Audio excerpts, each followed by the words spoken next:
Imagine a line of men, stretching as far as you can see across the Mongolian steppe, thousands of them, standing in the autumn dust, waiting.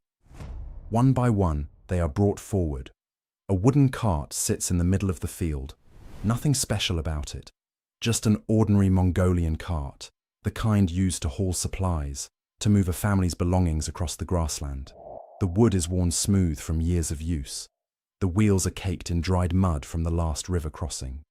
It smells of animals and sweat, and the particular kind of dust that only the eastern Mongolian steppe produces. A fine grey powder that gets into everything, that coats your lips and settles in the creases of your eyes and reminds you every minute where you are. But today, this cart is not carrying anything. Today, the axle of this cart is a measuring tool, a death sentence on wheels. A man is brought forward. He stands next to it. His head clears the axle. He is tall enough. And the soldiers pull him aside. He does not come back. The next man, also tall enough, also gone. A boy. Maybe 14, maybe 15. He's grown fast this year, the way boys do on the steppe, hardened early by cold and hunger and riding. He stands next to the cart. He clears the axle by just a few inches. The soldiers look at him for a moment. Someone checks. The measurement is clear. They pull him aside too. His mother, somewhere in the crowd of Tatar women and children watching this unfold, makes a sound. A sound that has no language, just a register of loss that every human being in every culture throughout all of history instantly understands. Nobody answers her. And somewhere at the edge of this field, sitting on his horse, watching all of this unfold with the stillness of a man who has long since resolved every argument inside himself, is Temüjin. He is not raging. He is not celebrating. He is not weeping. He is watching with the calm focus of a man who has already made his decision and has absolutely no interest in second-guessing it. He has planned this for 30 years. He has waited for this for 30 years. And now, finally, the tribe that poisoned his father, destroyed his childhood, and defined the first decade of his life as a study in poverty and abandonment, is being measured against a cart axle and erased from the earth. This is the Battle of Dalan-Nemürges, 1202 AD autumn, or Year of the Dog in the Mongolian calendar, the eastern steppe near the Kalka River in what is today northern Mongolia. And if you think this is a story about cruelty, you're only half right. This is actually a story about strategy, about patience, about what happens when a man who has absolutely nothing slowly, methodically, brilliantly builds everything. And when he finally reaches the people who took it all from him in the first place, he doesn't just defeat them. He doesn't just punish them. He consumes them. He dismantles their identity and rebuilds them as his own soldiers. This is the moment Temüjin stopped being a tribal chieftain and started becoming Genghis Khan. And the thing that makes this story different from every other revenge narrative in history, the thing that elevates it from a personal grudge match into a world historical turning point, is that Temüjin was not just taking his revenge, like he was making a statement about what kind of empire he intended to build. Precise, disciplined, absolute. An empire where the past could be erased and the future engineered. If that opening just landed differently than anything you've watched today, drop a like right now and tell me in the comments where you're watching from and what time it is. Seriously, I want to know who's here for this kind of history. People watching this at 2 a.m. on a Tuesday have a special place in my heart.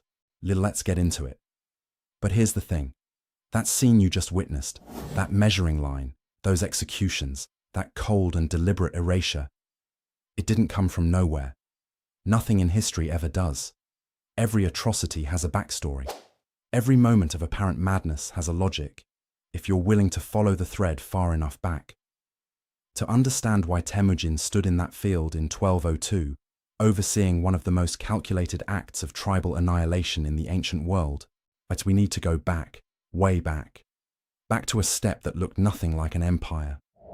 Back to a world where power meant nothing more than how many horses you owned, and how many men would follow you into a fight before they decided you weren't worth dying for.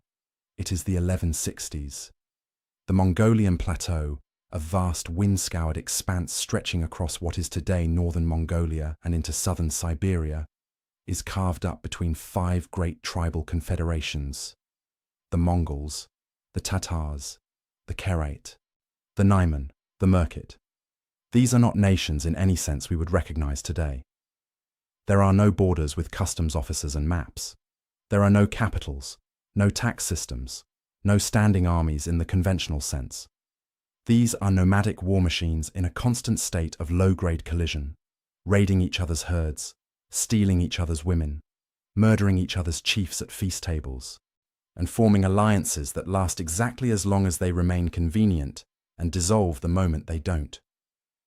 Of all 5, the Tatars are arguably the most powerful at this moment in history. They sit in the eastern steppe, controlling some of the richest pasture lands in the region, flush with horses and fighters, allied with the mighty Jin dynasty of northern China, which is effectively the most sophisticated political entity in the known world east of Persia. The Tatars are the Jin dynasty's muscle on the steppe. When the Jin want a Mongolian tribe punished, they call the Tatars. When they want tribute extracted, the Tatars collect it.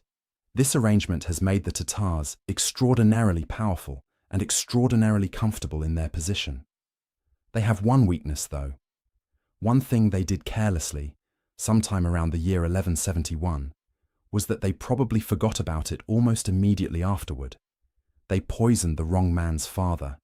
His name was Yesugei Bahatur.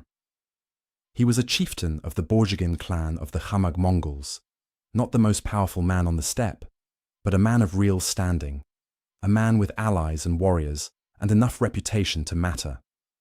The title Bahatur was an honorific meaning something close to hero or champion, earned through demonstrable battlefield courage.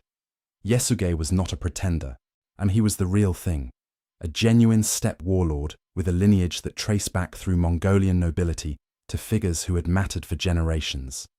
And one day, riding home alone across the grassland, he stopped to eat with a group of Tatars he encountered along the road. On the Mongolian steppe, this was not reckless. This was normal. Hospitality to travelers was one of the few sacred, near-universal laws that governed life in this otherwise brutally competitive world. You did not refuse food to a man passing through your camp. You fed him, you shared your fire, you let him rest his horse. It was survival ethics baked into the culture over centuries, because today, the man you feed might be tomorrow's potential ally. And today the man you turn away might return with 30 warriors at his back. The hospitality tradition was practical as much as moral. But the Tatars at that campfire recognized Yesugei. They knew exactly who he was. They knew he was their enemy. And they smiled. And they poured him a bowl. And they slipped something into it that he would not taste until it was already working its way through his blood. By the time Yesugei reached home, he was already dying. Poison on the steppe was not quick. It was a slow, agonizing process of the body shutting itself down, and you would know, in that horrible clarity that sometimes comes right at the end, exactly what had happened to you and exactly why.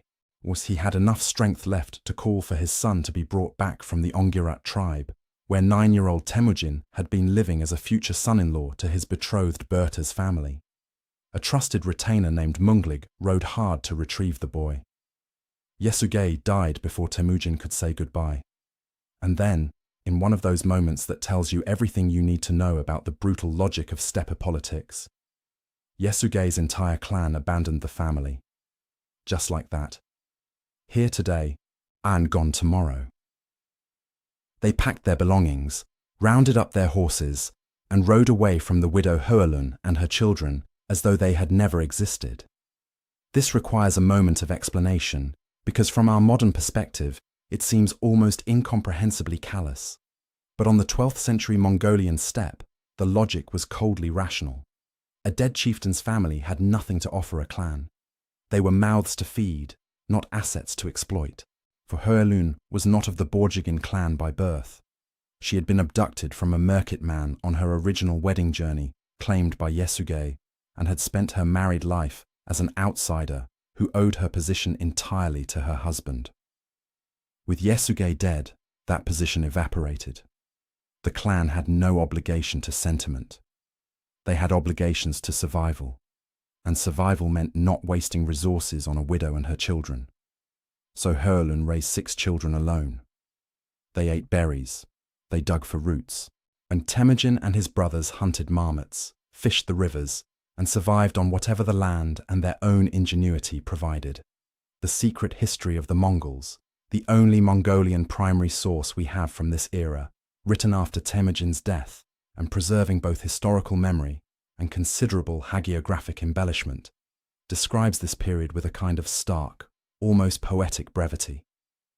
The family had been abandoned like a stone rolling down a cliff face, like a tree fallen in the forest with no one to hear it. They were, in every practical sense, alone. There is a specific passage in the secret history where Hurlun rides out after the clan as they depart, holding up the clan standard, the banner that represents everything Yasuge built, and shouting after them. No one turns back. The image of that woman on horseback, holding up a banner to the retreating backs of people who were once her husband's people, is one of the most quietly devastating moments in all of medieval literature, and it shaped Temüjin in ways that would echo across the next century of world history. Now, I want to stop here and say something directly, because I think we often sanitize the childhoods of historical conquerors. We describe hardship in abstract terms. He had a difficult childhood.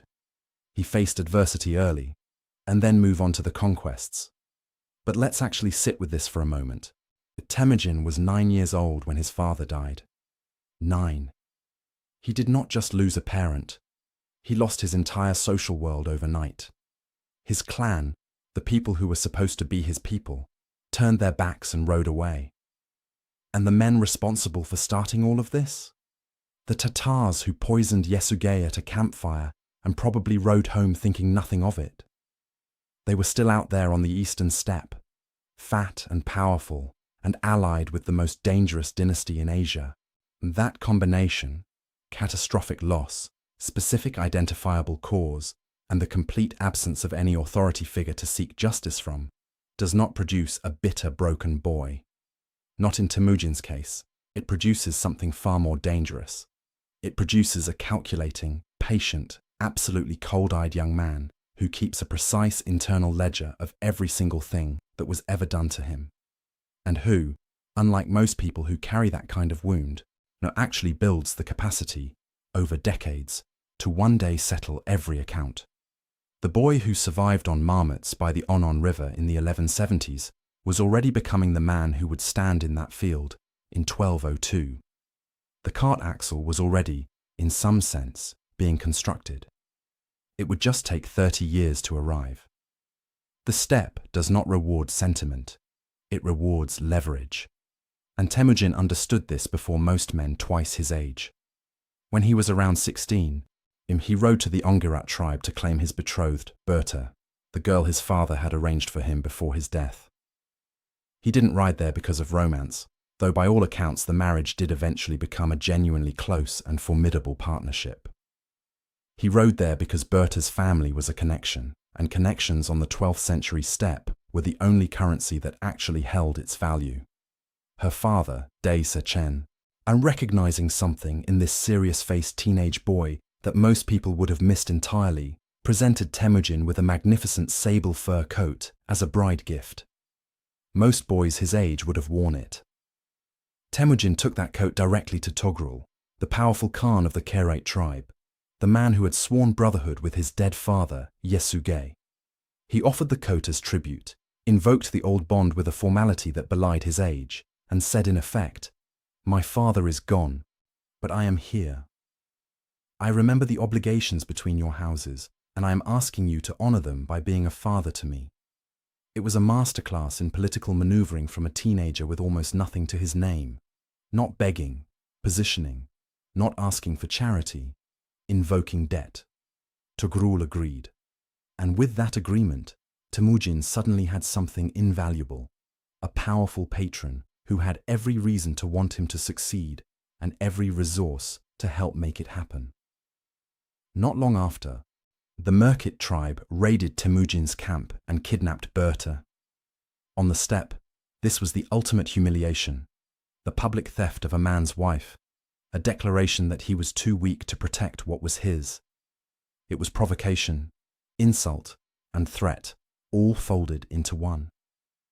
A lesser man might have seethed and done nothing, too weak to retaliate, or launched a foolish solo reprisal and gotten himself killed, proving a point. Temüjin did neither. He went straight to Togrul and to his blood brother Jamuka.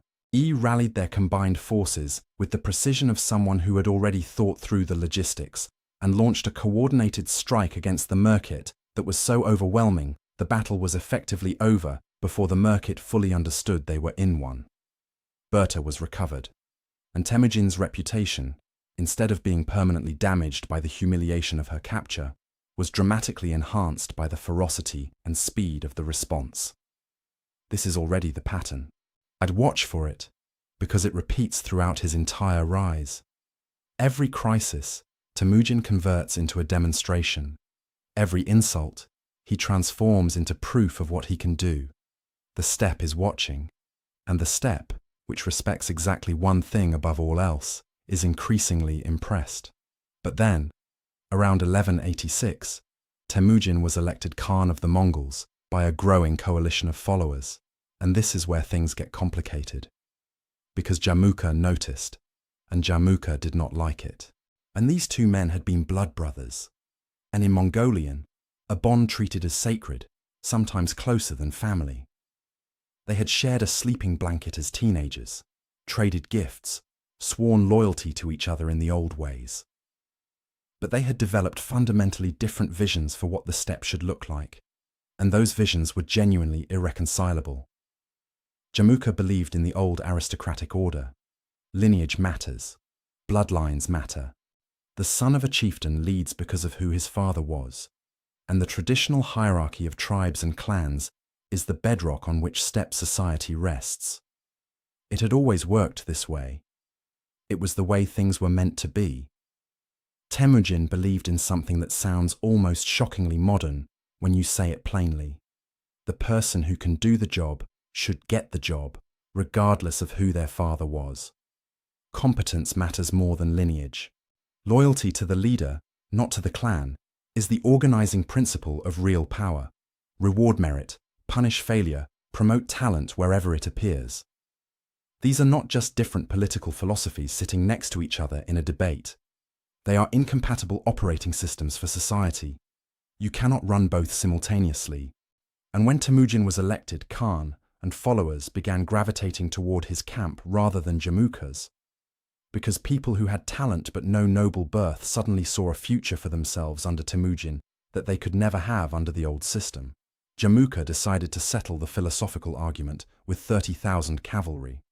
The Battle of Dalan-Nemürges, around 1187, was a decisive, humiliating defeat for Temüjin. He was crushed, scattered.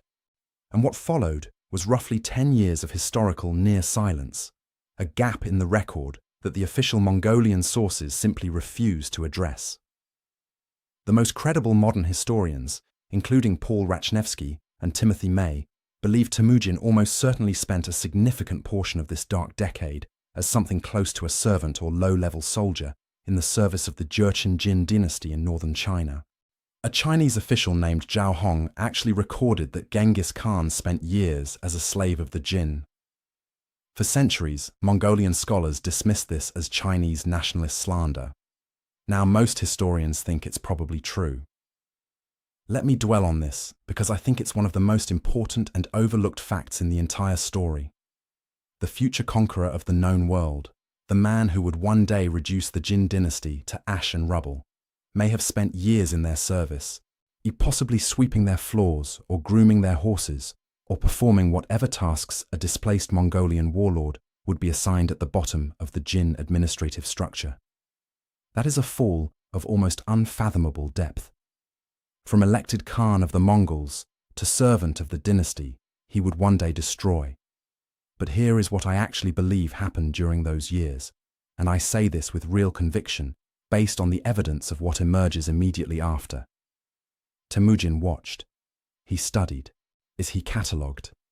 He was inside one of the most sophisticated political and military machines in Asia, and instead of drowning in shame and resentment, he was conducting the most intensive informal education in statecraft that any Mongolian chieftain had ever received.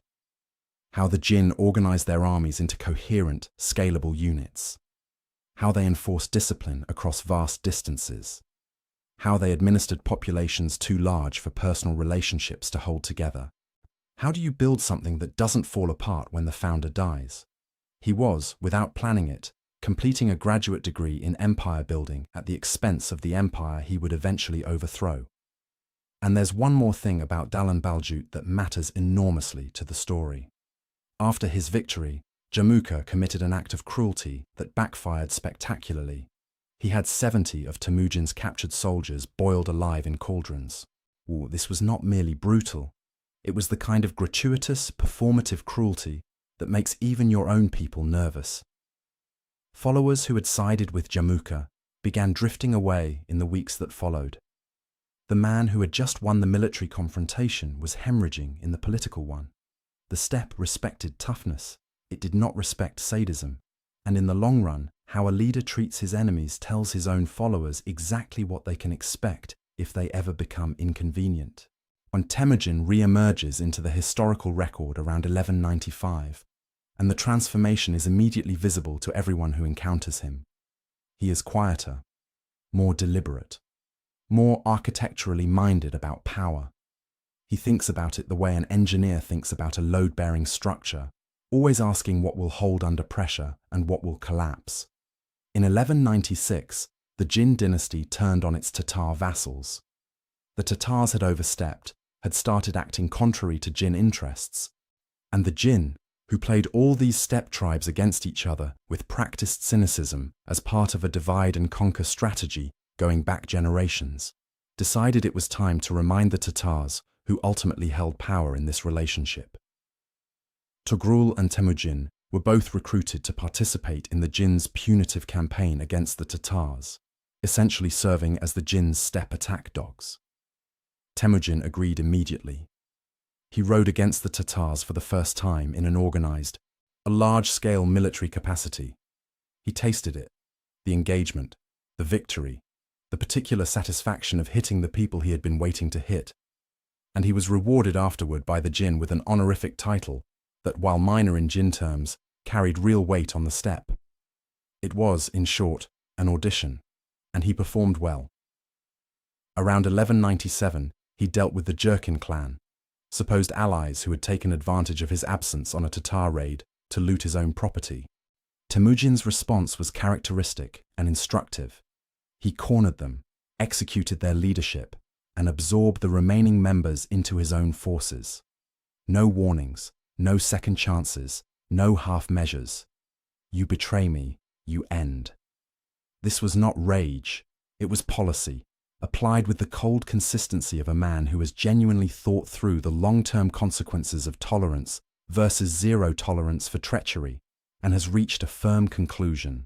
The meritocracy principle was crystallizing into something real and unprecedented. Commanders were being appointed based on demonstrated ability, not on whose son they happened to be. Warriors were rewarded for performance, not for ancestry. This was genuinely revolutionary on the 12th century steppe, where literally every meaningful social position was determined by birth. Temüjin was not just fighting battles. He was dismantling an entire social operating system and replacing it with something new, something that could scale in ways that the old tribal structure never could, because the old structure's ceiling was always the same.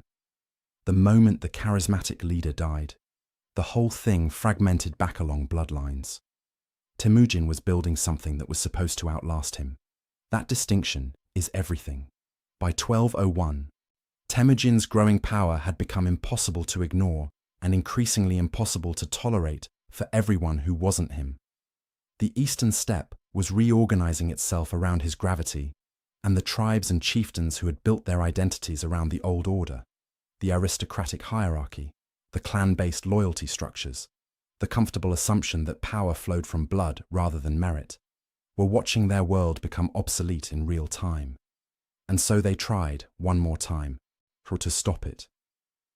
A coalition of tribes, the Ongirat, the Taichiud, the Tatars among them, gathered and swore a collective oath to destroy the Borjigin-Kerate alliance.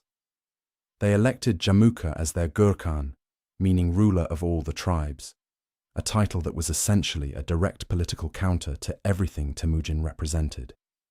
This was the establishment making one final push against the insurgent. The old world was rallying every resource it had left against the new. The Battle of Yedi-Kunan, or which followed, was not close. Temüjin and Togrul hit the coalition like a coordinated hammer blow, shattered it completely, and sent Jamuka running to beg Togrul's clemency. For Jamuka, this was essentially the political end. His credibility as a viable alternative power center on the steppe was gone. No serious force would rally behind him again. But what I want you to notice about the Tatars' role in this coalition is something historians often gloss over. But the Tatars did not have to join this alliance. They could have stayed neutral, played both sides with the practiced political ambiguity that smart steppe powers had used for centuries. Instead, they made an active, deliberate choice to commit against Temüjin. They threw their full weight behind the anti-Borjigin alliance, which meant that when Temüjin won, there was no longer any pretending there was ambiguity about where the Tatars stood. They had declared themselves openly, formally, unambiguously. And Temüjin, who kept a very precise internal ledger, absolutely noticed. The account with the Tatars, already 3 decades old, had just acquired another entry. Before marching on the Tatars, Temüjin did something that reveals his strategic thinking with perfect clarity. He defeated the Taichiud first. Completely. Not partially. Not enough to neutralize them temporarily. He eliminated them as a coherent military force before turning east toward the Tatars. The logic is simple and absolute. You do not leave an unresolved enemy at your back when you go to fight the main event. This sounds obvious. It is. And yet the history of military campaigns is littered with commanders who got impatient, who convinced themselves the rear was secure enough, who launched the big attack while the minor problem they hadn't fully dealt with was still breathing. Temüjin was constitutionally incapable of that kind of impatience. He cleaned up first. Every time. During the Taichiud campaign, something happened that reads almost like a scene from a legend, except the secret history records it with a straightforwardness that suggests it's essentially true. During the fighting, a warrior from the opposing Taichiud side, a young man named Zurgadai, found a ridge position above the battlefield, and from that elevated ground fired an arrow that severed the neckbone of Temüjin's warhorse. The horse went down. In the chaos of battle, this was the kind of shot that could kill a general indirectly.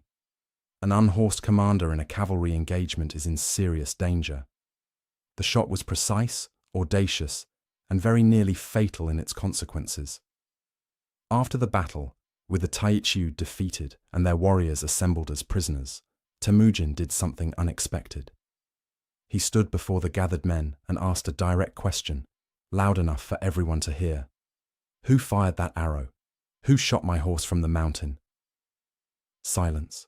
And because answering that question honestly, in that moment, to that man, was essentially announcing your own execution. Every person in that field understood this. Then a young man stepped forward. He said, I did it. I shot your horse from the mountain. And if you let me serve you, I will shoot arrows for you that fly true in every direction. At men, at horses, at whatever you point me toward. Temüjin looked at him for a long moment, and then he did something no one in that field expected. He renamed the young man Jebe, the word for arrow in Mongolian, and took him into his personal service. Let's be honest about what this moment represents, because it is genuinely one of the most revealing decisions Temüjin ever made. He had just been offered the perfect justification for a theatrical execution. This man nearly killed me. Everyone is watching. The message would be clear and powerful. Instead, he chose the counterintuitive move. He rewarded the honesty and the skill. He said, in effect, I don't care that you were my enemy yesterday.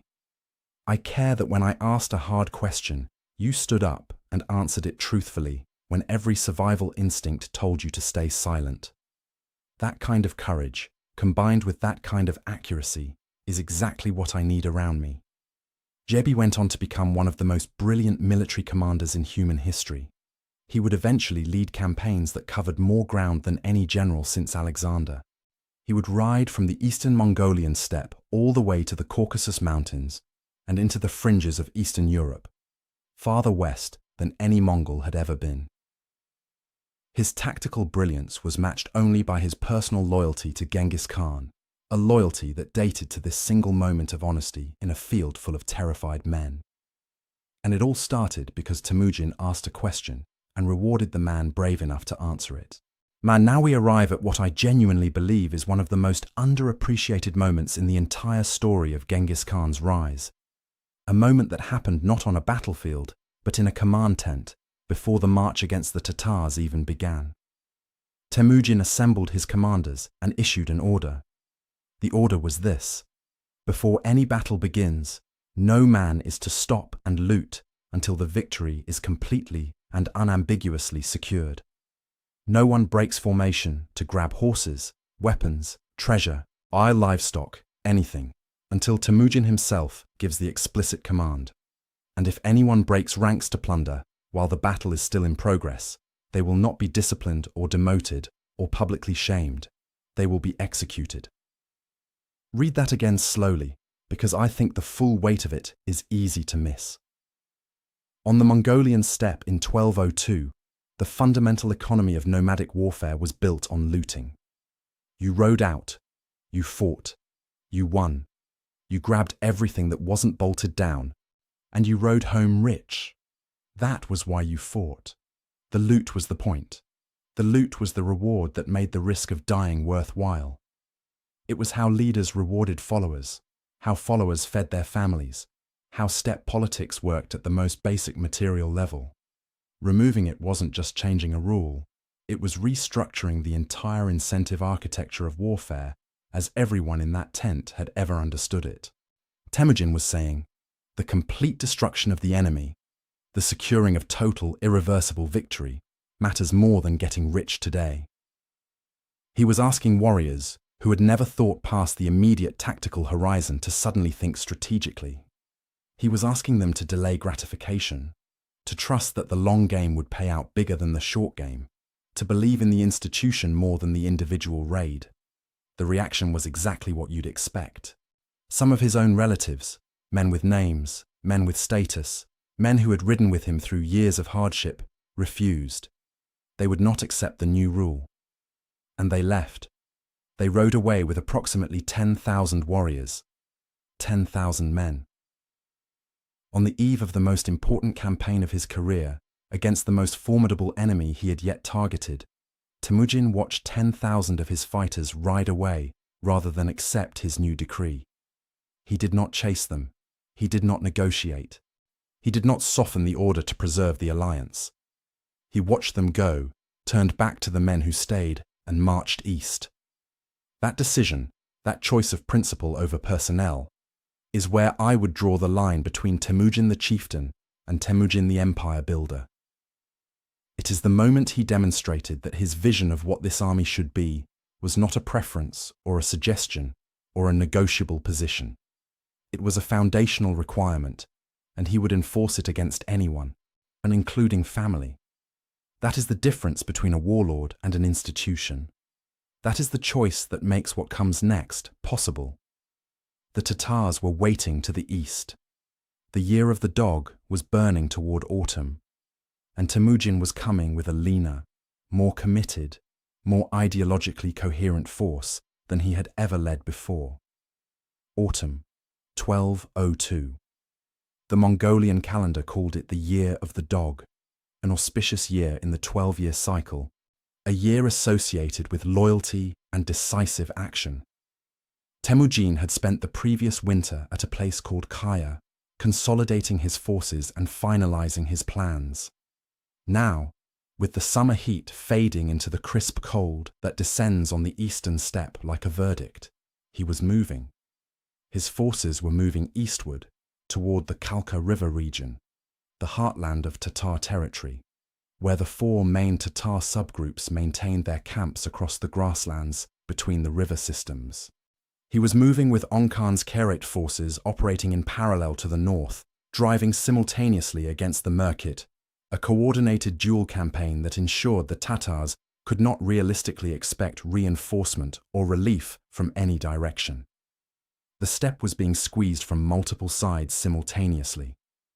The Tatar forces facing Temüjin were not one unified army, but four distinct subgroups, each with its own identity and leadership. The Ka'an Tatar, whose name translates roughly as the White Tatars, the Alchi Tatar, the Dutaut Tatar, the Aru Tatar.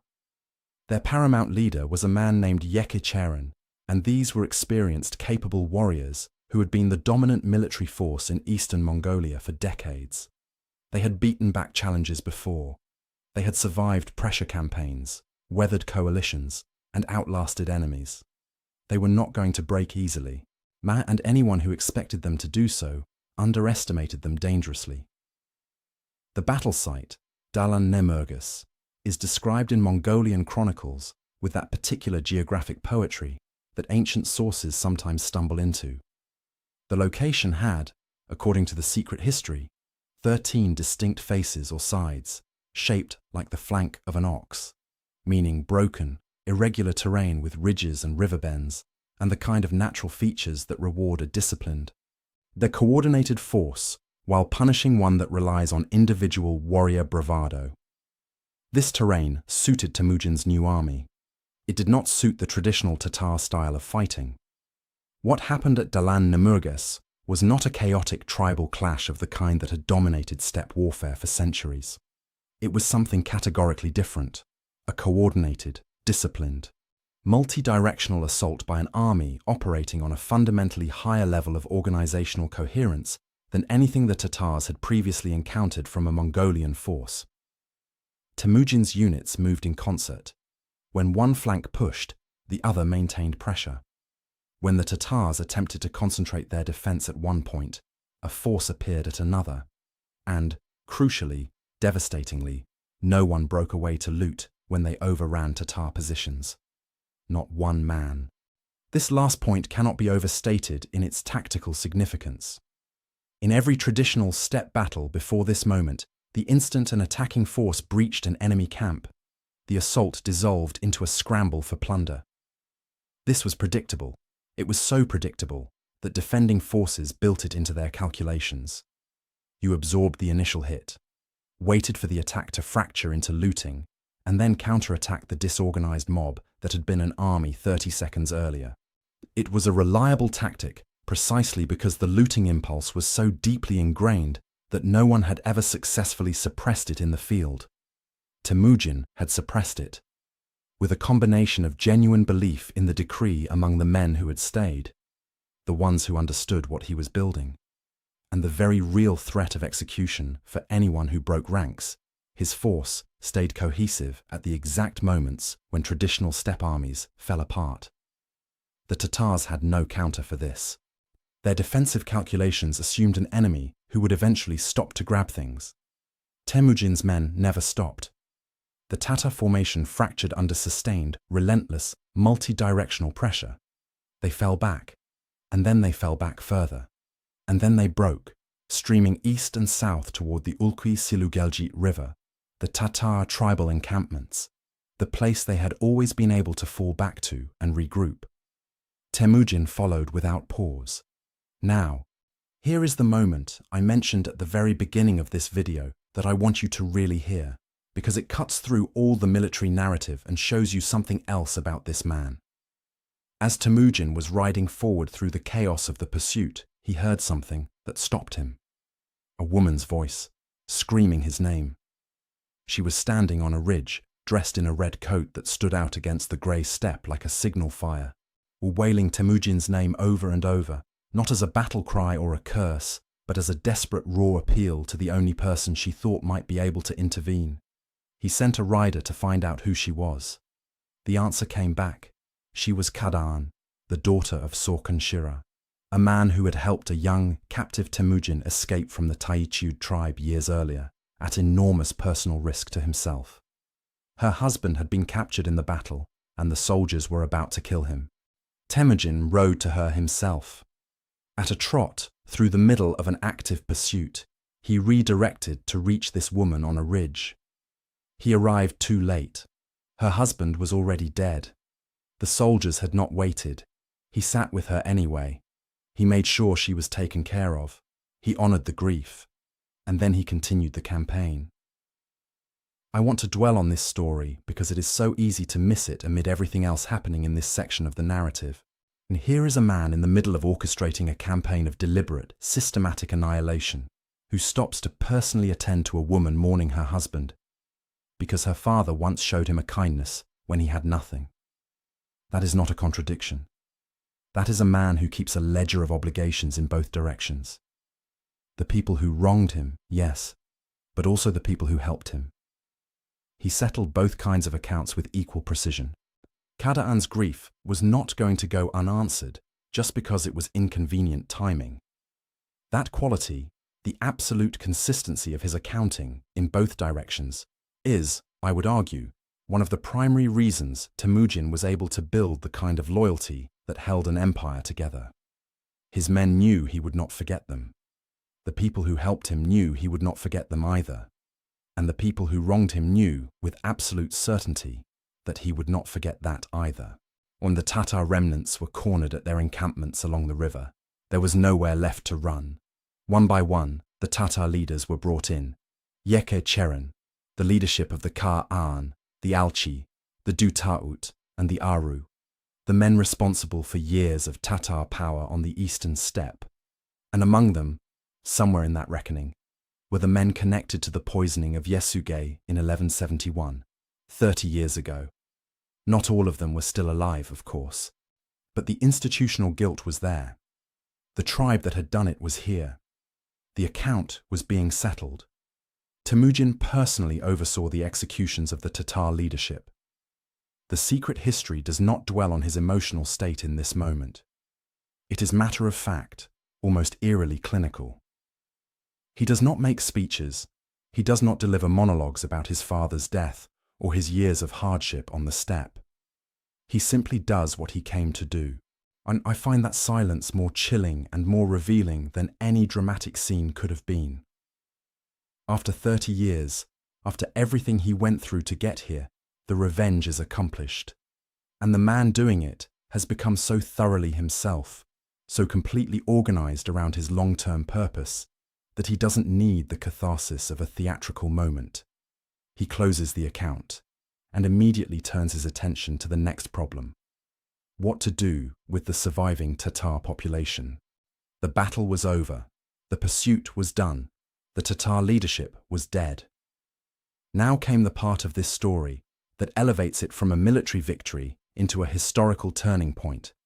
And that is, in my considered opinion, as someone who has spent a lot of time with this material, one of the coldest and most rational acts of mass killing in the ancient world, precisely because it was not emotional. It was a decision. Temüjin convened a council with his brothers and commanders. This was not a snap judgment made in the heat of combat, not an order issued in the rage of the moment. This was a deliberate policy discussion, conducted after the fighting had ended, with time for thought and consultation. And the decision that emerged from it reflected a strategic logic that, once you understand it, is, I'm going to say it directly, almost more disturbing than pure rage would have been. Because rage is comprehensible. This is calculated, and the order was this. All Tatar males taller than the linchpin of a cart axle, roughly the height of a 5-year-old child, were to be executed. Every one of them. Boys young enough to be below that line were to be spared and distributed among Mongolian households, raised as Mongols, given new names and new identities, and no memory of anything else. The reasoning behind this is the part that should make you stop and think. Any male above that height had lived long enough to carry a Tatar identity. He knew he was a Tatar. He would grow up knowing what had been done to his people. he would carry that knowledge as a potential seed of future vengeance, a grievance waiting for the right moment and the right strength to act on it.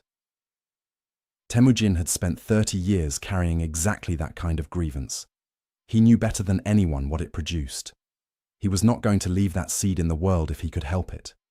Boys below the cart axle line were a different calculation entirely.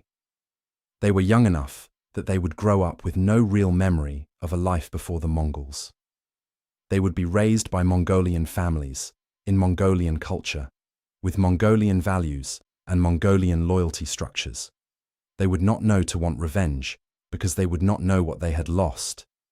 They would become Mongols, and in one generation, genuinely so. This is social engineering at a scale and with a precision that the 12th century had almost no conceptual framework for. It's genocide as deliberate policy, not genocide as a byproduct of war. The goal was not simply to destroy the Tatars in the present. It was to ensure they could not reconstitute as a coherent, revenge-motivated group in the future. Now, I am going to say something that I want to be completely clear about, because I think honesty matters here more than comfort. What Temüjin ordered at Dalan-Nemürges was morally indefensible, absolutely, unambiguously indefensible. No historical context, no personal backstory, no strategic logic make the systematic execution of men and boys based on their height and ethnicity anything other than a crime against humanity. I am not offering any defense of it. What I am saying, and this is the historian in me speaking, not an endorsement, is that as an exercise in strategic thinking, the decision reveals an intelligence operating at a level that most rulers of this era, or frankly, most eras, simply did not reach. Temüjin was not just solving the problem in front of him.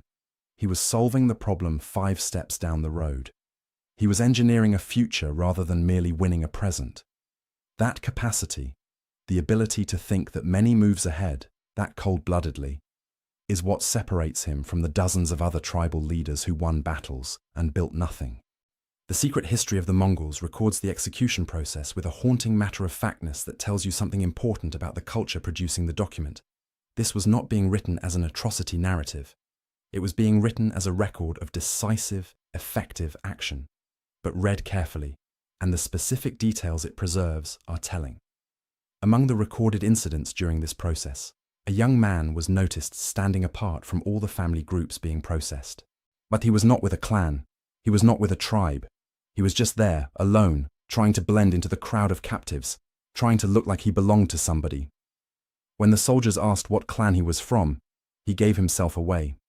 He said he was the son-in-law of Yekcherin, the Tatar paramount leader who had just been executed, married to Yekcherin's daughter Yisui. During the Mongol assault, he said, he had panicked and fled. He had come back now because things seemed to have settled down, and he thought he could blend in with so many people. The words were reported to Temüjin, and the response came back immediate, cold, and final. Those like him we have measured against the linchpin of a cart and exterminated. Why hesitate? Cast him out of my sight. He was killed immediately. What I find particularly striking about this passage is the specific charge Temüjin leveled against him. The secret history records the phrase, with hostile intentions. Temüjin was not simply seeing a man who had fled and returned.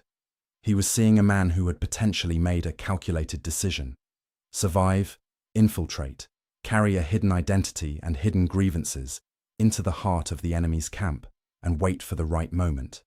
Whether or not that was actually the man's intent is almost irrelevant. The possibility of that intent was enough. Temüjin was not building a world where his enemies could hide inside his success, not even one. And then there were Yesügen and Yesui. They were the daughters of Yekcherin, the Tatar paramount leader whose execution Temüjin had just ordered. They were brought to him as captives of the highest status. And what happened next is one of those episodes in the secret history that requires you to hold multiple contradictory truths simultaneously. Yesügen was presented to Temüjin, and by all accounts, she was remarkable, composed, intelligent, not broken by what had just happened to her world, but reading it with extraordinary clarity. Temüjin elevated her to consort status almost immediately. And then Yesugan said something that the secret history preserves verbatim because it was genuinely astonishing even to the people who witnessed it.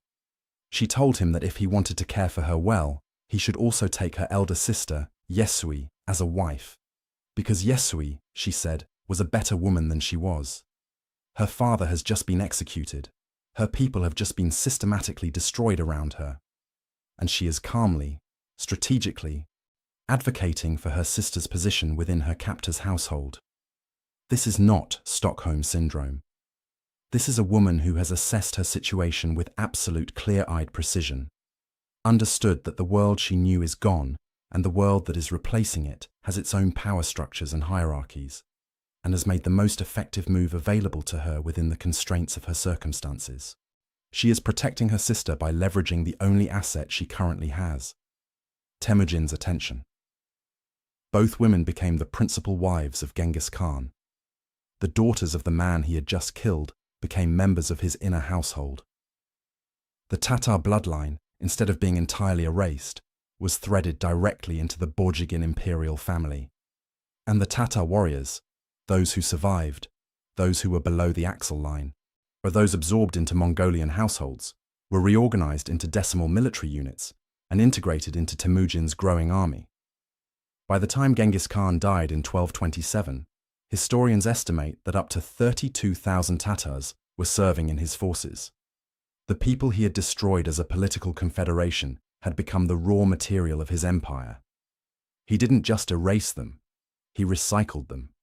He turned his greatest enemy into his most loyal soldiers within a single generation. If that's not the most efficient act of strategic consumption in the ancient world, I genuinely don't know what is.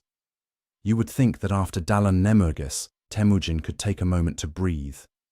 He had destroyed the most powerful confederation in eastern Mongolia. He had settled a blood feud 3 decades in the making. He had proven his new rules of war worked in the field. His army was larger, more disciplined, and more organizationally sophisticated than anything else on the steppe.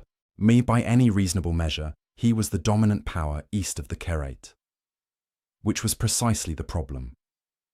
The absorption of the Tatars had done something Temüjin may not have fully anticipated. It had made him so powerful that his own allies were now frightened of him. And when powerful men become frightened, truly frightened, not the productive fear that sharpens your thinking but the paralytic, a corrosive fear that distorts your judgment, they stop reasoning clearly and start making desperate decisions. Ongkarn's son Sengum had been watching Temüjin's rise with growing anxiety and jealousy for years. The jealousy was personal, the anxiety was political, and the combination was toxic. He watched how warriors talked about Temüjin. He watched how his own father deferred to Temüjin's judgment in military matters. He watched how the center of gravity on the eastern steppe was shifting, or slowly, but inexorably, away from the Kerate and toward the Borjigin. And he started whispering to his father, "Temüjin will replace you. Temüjin is the one who will inherit everything. The vassal is becoming more powerful than the patron, and if you don't act now, you never will." Ongkarn was old. He had been powerful for a very long time, and powerful old men who see that power beginning to shift are susceptible to exactly this kind of fear in ways that younger men often aren't. And he had given Temüjin everything: patronage, alliance, military partnership, the legitimacy of being associated with the most respected name on the steppe. And now his own son was telling him that generosity had created a monster. In 1203, without warning, the Kerate turned on Temüjin. At the Battle of Kalakaljid Sands, Temüjin was caught partially off guard, outnumbered, and fighting against the people he had considered his closest allies. He was wounded, the sources suggest seriously, in a wound to the neck that became infected and began killing him. His general Yelmer, in one of the most extraordinary acts of personal loyalty recorded in the secret history, spent the entire night doing something medieval medicine had no proper name for, essentially sucking the infected blood and poison from Temüjin's neck wound, keeping him alive through sheer devotion and physical will, while the camp around them was in chaos. Temüjin survived, but he was forced to retreat, to fall back with a remnant of his force to a remote place called Balzhuna. a lake in the eastern steppe. The forces that had followed him there numbered roughly 19 men, 19 loyal followers, out of the army he had been building for years. This is the Balzhuna Covenant, and it is one of the most genuinely moving episodes in the entire story. With nothing to offer, with no certainty of survival, Temüjin and his 19 companions drank from the muddy water of that lake together. It was a symbolic act, a ritual of shared poverty and shared commitment. And Temüjin told them, in words the secret history preserves, that he would never forget the men who drank from Balzhuna with him. Whatever happened next, those men would be remembered. He meant it. And every one of those 19 men was elevated to positions of extraordinary trust and honor when Temüjin returned to power. And the history of the Mongol Empire is full of references to the companions of Balzhuna as a category of people who occupied a special place in the Khan's regard. And return to power he did. By the end of 1203, he had rallied, regrouped, and systematically dismantled Khan's Kerit forces with a tactical precision that suggests, as it always does with Temüjin, that even his apparent defeats were being processed and learned from in real time. Khan fled and was killed by a Naiman tribesman who did not even recognize him. Sengam escaped and died in obscurity somewhere far from the steppe he had schemed to control. The Kerit people were absorbed entirely into the Mongolian Federation. Another enemy consumed. By 1204, the steppe had been reorganized around Temüjin so completely that only one serious military obstacle remained, the Naiman Confederation in the west, led by Tayan Khan. Tayan Khan was frightened enough of Temüjin's momentum to attempt one final coalition. Pulling together Naiman forces, Jamukha's remaining followers, the scattered remnants of broken confederations, and anyone who still had reasons to resist the tide that was coming. The Battle of Chakimaut, 1204, was the result, and it was not close. Temüjin's forces, now a fully realized, decimal organized army operating at a level of tactical coherence the steppe had never seen, dismantled the Naiman coalition with the kind of efficiency that speaks not of luck or individual bravery, but of superior institutional design. Tayan Khan died on the field. His son Kuchlug fled westward with a small force. The Naiman as an independent power was finished, and Jamukha, the last man with both the history and the standing to represent an alternative to Temüjin, was finally captured. Not in battle.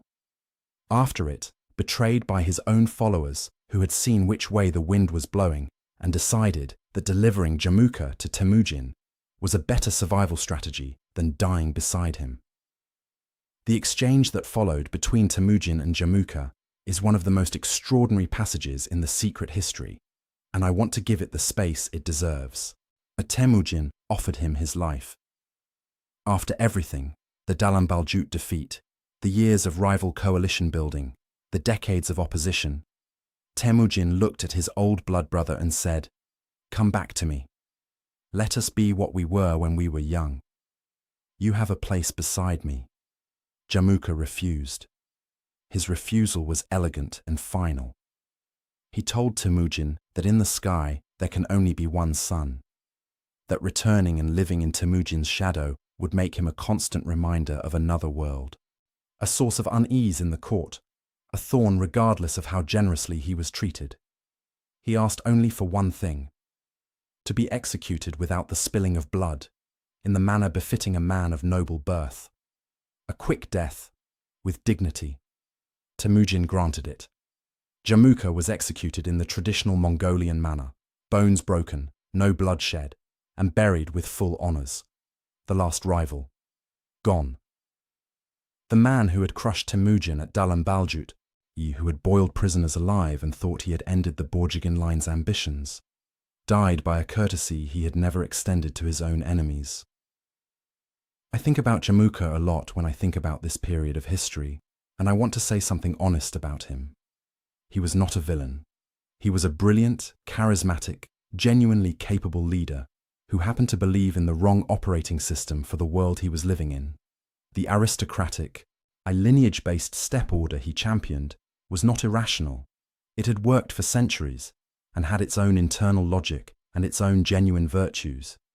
He simply had the profound, irreversible misfortune of sharing a generation with someone who was building something categorically different and categorically better equipped for what was coming. There was no space for Jamukha in the world Temüjin was constructing, and I think, somewhere deep down, Jamukha knew this before the end. His refusal of the offered life was the final act of a man who understood his own position in history with complete clarity. Spring, 1206. The banks of the Onon River, the same river where Temüjin was born, where he played as a child before his father was murdered on a road south of there. The location cannot have been accidental. Temüjin understood symbolism. He had been thinking in terms of legacy for years. A great assembly, a kurultai, was called on a scale the Mongolian steppe had never seen. Representatives of every tribe, every clan, every people that had been absorbed into Temüjin's federation gathered. The great white banner with 9 tails, the standard of the Mongol nation, was raised into the blue spring sky. And Temüjin, the abandoned 9-year-old who had survived on marmots and river fish, the escaped captive who had served foreign masters in obscurity for a decade, the man who had sat by a muddy lake with 19 followers and no certainty of survival, was proclaimed Genghis Khan. The title's exact meaning is still debated. The most widely accepted translation is something like universal ruler or oceanic Khan, a ruler whose authority extends as far as the ocean in all directions. It was not a modest claim. It was not intended to be. The decimal military system was formally codified. 10 men under a commander of 10. 10 of those units under a commander of 100. 10 of those under a commander of 1,000, a mingan. 10 of those under a commander of 10,000, a tumen. Each tier of command is accountable to the tier above it, all the way to the Khan. And crucially, every commander at every level was appointed by demonstrated competence, not by ancestry. The old tribal affiliations, the Borjigin, the Kerate, the Tatar, the Naiman, all of it, were dissolved as organizing principles. You were Mongolian. You served the Khan. That was your identity now. 1 million people, 1 ruler, 1 banner, 1 law. The steppe was unified for the first time in human memory. And what came next? The invasion of the Jin dynasty, the conquest of Central Asia, the campaigns that would eventually produce the largest contiguous land empire in human history. All of it grew directly from the roots planted in 1202 at Dalan-Nemürges, and before that, in the years of poverty and exile and calculation that preceded it. If you've made it this far, genuinely, truly, this channel exists for you. Hit subscribe if you haven't. This story is only beginning. So let's come back to where we started. That field, that cart, that measuring line, that silent man on horseback was watching it all unfold. The Battle of Dalan-Nemürges was not the largest battle Temüjin ever fought. It was not the most strategically complex by the standards of what came later, the multi-year campaigns in northern China, the sweeping destruction of the Khwarezmian Empire, the expeditions that reached into Eastern Europe. By those standards, 1202 was almost modest. And yet, when I survey the entire arc of Genghis Khan's rise and ask myself where the definitive turning point was, not the ceremonial turning point of 1206, but the actual and substantive turning point where everything became possible that wasn't possible before, I keep arriving at 1202, at Dalan-Nemürges. Here is why. Before this battle, Temüjin was a powerful and rising warlord in the process of unifying the eastern steppe. He was impressive, he was dangerous, he was ahead of his competition. But he was still operating within the recognizable framework of steppe politics. Alliances, raids, counter-raids, the normal grammar of nomadic power struggles. After this battle, he was something categorically different. He had proven 3 things in a single campaign, and each of them changed the rules permanently. First, he had demonstrated that the new rules of war, no looting until total victory, worked in practice, not just in theory, even against the most formidable opponents on the steppe. And he had enforced them even against his own family members, proving beyond any doubt that the rule was universal. And that is how you build an institution, not by making rules for other people, but by applying them to yourself and everyone around you with equal force. Second, he had shown that he could translate a personal wound, the deepest, most ancient wound he carried, into a strategic act of state rather than an emotional explosion. 30 years of waiting, and when the moment came, he did not get sloppy. He did not overreach. He executed the campaign with precisely the discipline he had been building for 20 years. The orphan did not become a berserker, he became an architect. Third, and most profoundly, he had demonstrated the full, terrifying sophistication of his approach to defeated enemies. He didn't just beat the Tatars. He didn't just kill their leaders and move on. He engineered their social disappearance as a people, eliminating the adult male population that could perpetuate Tatar identity and grievance, while absorbing their children and women and surviving warriors so completely that within a generation they were Mongolian. 32,000 Tatars were in his army by the time he died. The daughters of the Tatar paramount leader were his own wives. The people he had erased as a political entity were resurrected as the building blocks of his empire. History remembered it with a dark irony. Europeans called all Mongol invaders Tatars for centuries afterward. The name of the people Genghis Khan had systematically destroyed became the name the entire world used for his armies. The Tatars were so thoroughly consumed that they became synonymous with the force that consumed them. I find something in that irony that sits with me for a long time after I think about it. And Temüjin, the abandoned boy, the decade-long servant of foreign masters, like the man who drank from a muddy lake with 19 followers at his lowest point, stood at the center of all of it, not by accident, not by fortune, by 30 years of patient, calculating, absolutely relentless work. He didn't just defeat the Tatars, he consumed them. And in doing so, he became something the steppe had never produced before, not just a conqueror, not just a survivor, the architect of a new world. The greatest happiness is to vanquish your enemies. That line is often attributed to Genghis Khan, and whether he actually said it or not, I believe he would have added a qualifier that got lost somewhere along the way.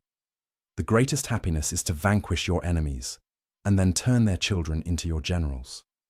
That is the story of Dalan-Nemürges, and we are just getting started.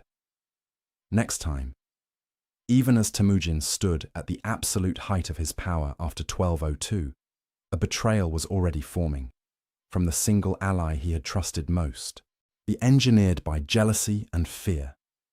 The Kerit turn against him.